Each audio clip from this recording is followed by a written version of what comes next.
Cheers, Beast. The Oscar.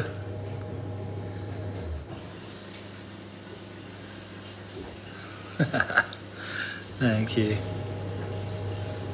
No Oscars in here though. Hi Brian. Hey Ramus. Hey Sujata. Hey Moneta. Hey Jasnara. Hey Dev. Hey Seed. Hello user 1678. Hey PW. Hey Abdu.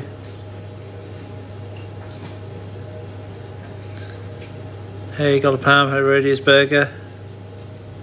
Hey Arif. Thank you. Hey, really Mr. Beast? Hey Kenzie. Hey Football for Life. Hey Marty.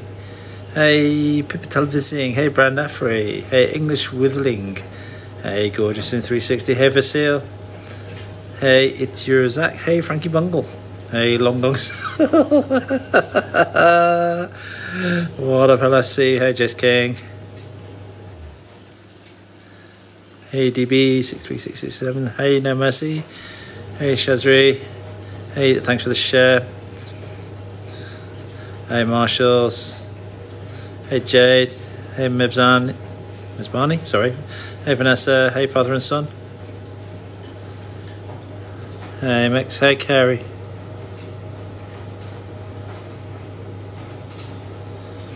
Hey Melanie.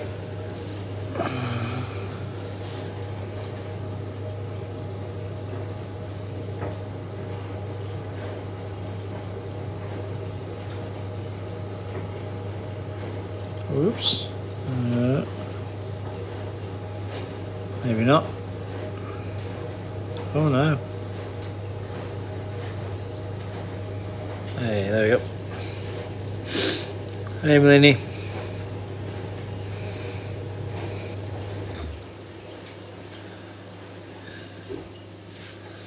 Let's just readjust this a little bit.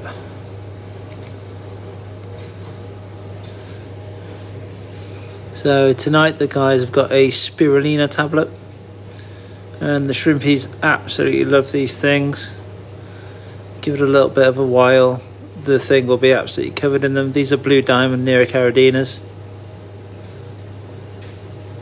I've been breeding these are probably 5 or 6 generations in now. They're all lovely, lovely deep blue colour. So these guys have got blue flesh and dark blue shell. It just gives them this really, really rich dark blue colour. Some are almost black. Because of the genetics, I've also got a couple of, because I've had a couple of really, really good red cherries in there as well, because this has become a bit of a rescue tank. I've now got a couple of chocolates knocking around. There's one probably going to come on screen in a little bit. But most of these guys are still blue diamond.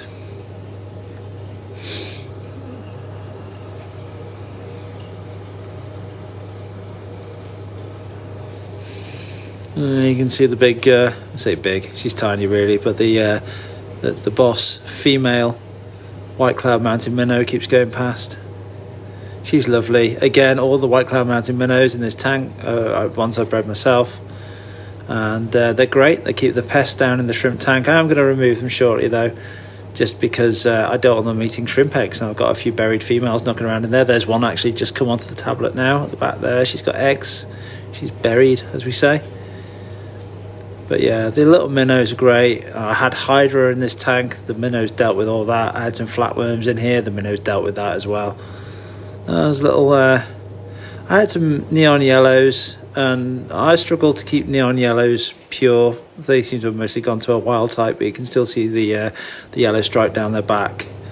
And you can see they're all getting very excited about this spirulina tablet now.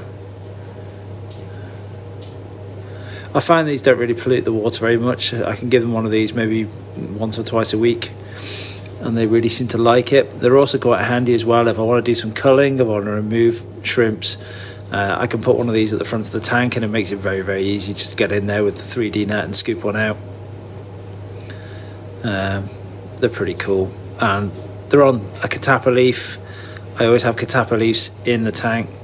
Good for tannins, which are antibacterial, good for general shrimp and fish health. But as they decompose, they have a bacterial film. It's really, really good for the shrimps to munch on. And the minnows look really good actually in this light. I'm really chuffed with the way they've grown. There's a bit more shrimpy action going on here. Oh, there's a baby goldfish. So that bright yellow fish that's just gone across the bottom there is actually a goldfish. It's a tiny baby comet tail, which I was clearing the leaves off my pond outside, and luckily I checked the net because there was a tiny fish in there. They'd had babies. So I've got 9, actually 10 now, comets, which I bought at about 2 inches long. They're all about 6 inches long now, just over the course of one summer, and at some point they've obviously bred and had eggs. So there's probably a load more of them knocking around in the pond, but this one, as I say, luckily was rescued from a terrible fate. So instead of chucking him back into the pond, I thought I'll put him in this tank and see how he goes, because he looks so small. I thought, oh, got to rescue him.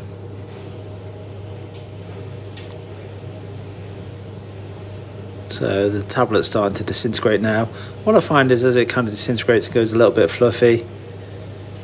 The shrimps really, really like it. I'm sorry about the background noise, that's my washing machine. I can't do anything about it. There's a little wild type one just skirting around the back there. But a couple of wilds, they've really come from the yellows. When I get the other 2 tanks up and running, well, there's actually going to be 5 tanks in total. Shortly when I move this one to a different space, there's going to be 5 identical cube tanks, and I'm going to be doing some selective breeding. I'm going to try and the blues are great. There's several generations in. They're really, really good. I want to keep them that way. I've got a couple of decent reds. I did start off with a colony of really, really low quality reds. I ended up with a load of wild types and then 2 or 3 really, really nice reds.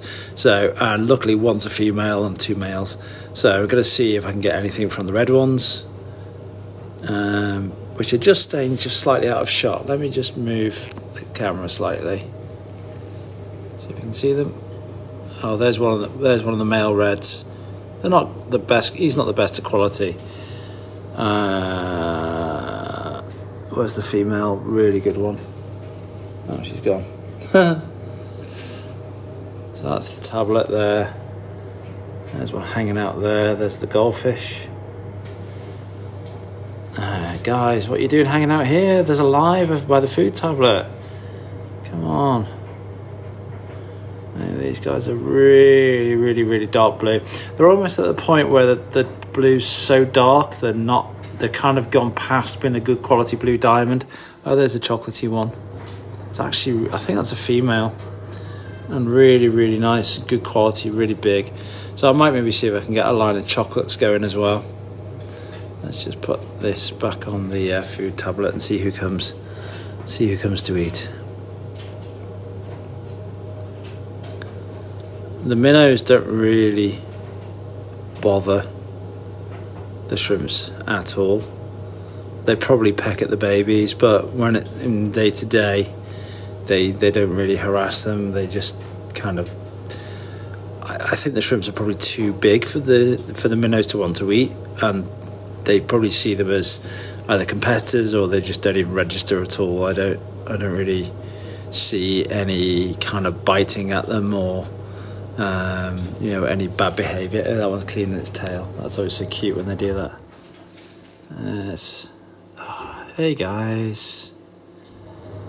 Hello. Quite a lot of green algae in the tank at the moment, but that's fine. The shrimps love it. I scrape the front. You see I leave the sides. They've got quite green walls on the tank, which the shrimps love, so that's fine. As long as I can see him from the front, it's great. This tank's been running a year now, so yeah, it's it doesn't look immaculate anymore, but the plants are growing quite nicely. The Anubia nana in the background there has taken forever to reach this size.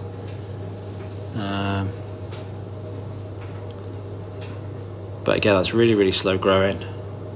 It's got some tiny little bits of growth there. You can just see at the front, just starting to poke out from the gravel. It kind of sits in like 1 grain worth depth of gravel, and it seems quite happy in there.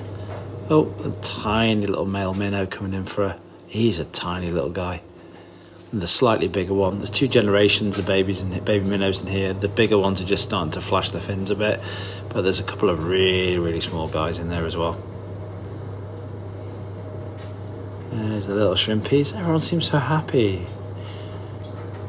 Just did a little water change. I do a little tiny little water change most days, and it's literally 2 cups of water out of the top and 2 cups of aged conditioned water in, and I keep the water butt with the conditioned stuff actually next to the tank, so it's the same temperature. There's no heater in this tank. It's just a light, and if you can see at the back there, I have a tiny little sponge filter running on a nano air pump, so it has 1 or 2 bubbles a second. It's really not very extreme at all. No massive flow or anything, and it's more than enough to deal with everyone in this tank. That and the little water change every so often. I'll prop this back up somehow so you can keep on watching these guys eating. Oh, there's one of the wild type ones there. The wilds are quite nice. I mean, they've got quite a greenish colour to them, which I'm assuming is because they're eating so much algae. But they've obviously come from the blue diamonds because they're transparent. But they've got like sparkly blue backs on them. So the video probably doesn't do it much justice, but they really are quite lovely looking. I almost wonder if it's worth trying to pull those out and see if I can get a line of kind of sparkly blue near Caradinas from them. Maybe I will do at some point. I'm not in a rush. I just enjoy watching these guys at the moment, to be honest. I was... that's a female with eggs. Just going off the edge there. Hey, girl. Whoop. Off she goes. You can just about see the tiny eggs underneath her pleopods there, or swimmerettes, as some people like to call them. The tablet's starting to disintegrate now. Everyone's coming in for a bit of a scoff. The good thing is as well, if you have baby shrimps in the tank, they will also come over and feed on this stuff. They really like it. And baby goldfish, hello. He's barely growing, but he's actually starting to develop some nice colour now. I know I'm going to have to yoink him out at some point because goldfish will get very big and it will eat shrimps. The goldfish will eat whatever fits in its mouth. But it's just a lovely little fish. There we go. And I mean, the loveliest little fish are white cloud mountain minnows. If you don't have white cloud mountain minnows in your tank, I think they are just the most underrated fish going. They're peaceful. If you're so inclined, they'll breed really easily. They're great fun. They're just great fun little fish. They're really cheap. They don't need a heater. Loads of people think they're a tropical fish, but they're really not. They're a temperate fish. So you don't need a heater to keep them successfully. In fact, they're happier without it, and they'll live longer. They're really robust. They're probably happier in colder conditions, to be honest. But certainly here in the UK, this tank sits on my kitchen worktop, which is marble, so it doesn't feel warm by any stretch of the imagination, and this tank just sits around 16-17 degrees all the time. No heater, everything's super happy. It's only a 25 litre tank, it's tiny. You're probably going to go, oh, it's overstocked. It's not, it's really not. These fish are tiny, and these shrimps are tiny, and these guys get literally daily water changes as well, and there's plants in here, so this tank's been super stable. I literally don't do anything with it. I went away for a month and came back and everything was fine. Hey Shazari, thank you.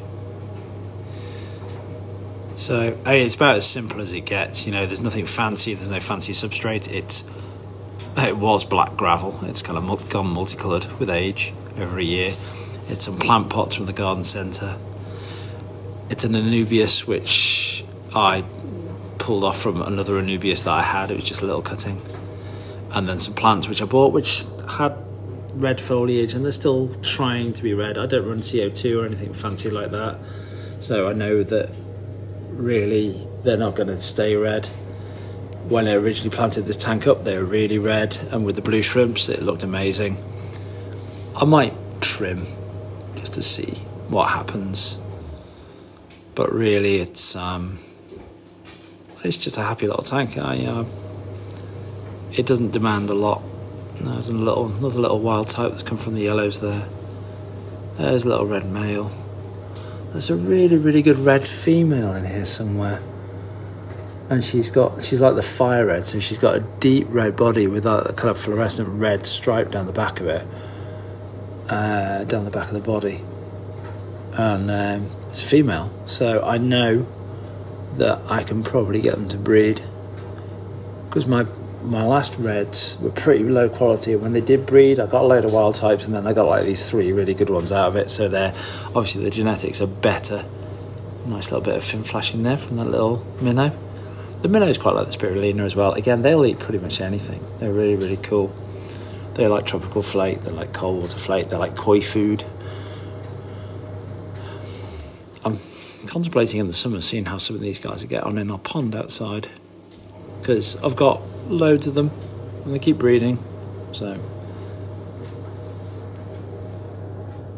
I mean, the key to this tank being so happy and stable is tiny. Well, for a start, the stocking's not huge. It's shrimps. Shrimps have a super low bioload. There's some fish in here at the moment, but there's plants. There's hardly any substrate, so it's not harbouring a load of debris and bacteria. I know some people are going to say, "Ooh, we want a really deep substrate so you get a bacterial ecosystem going." Nah, balls to that. Nice and shallow so that you can actually vacuum all the detritus out of it. Yeah.